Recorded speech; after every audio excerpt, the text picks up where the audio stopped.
Сегодня с утра что-то проснулась и так захотела плаценты молдавские. Думаю, ну не хочется возиться тестом, не хочу жарить, да и тесто поесть не хочется. И решила я вот так делать. Думаю, не хуже, даже лучше.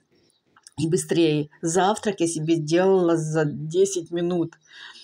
Вот под крышкой вот так пожарила, взяла, значит, пачку творога, одно яйцо, соль по вкусу, зелень, лук, укроп, манную крупу одну ложку, добавила, все помешала, вот делала вот такие круги, поваляла я их через муку, жарила на масле сливочное, и получилась вот сверху вот такая корочка вкусная, и очень вкусные, такие пышные, вообще супер. Попробуйте, делайте.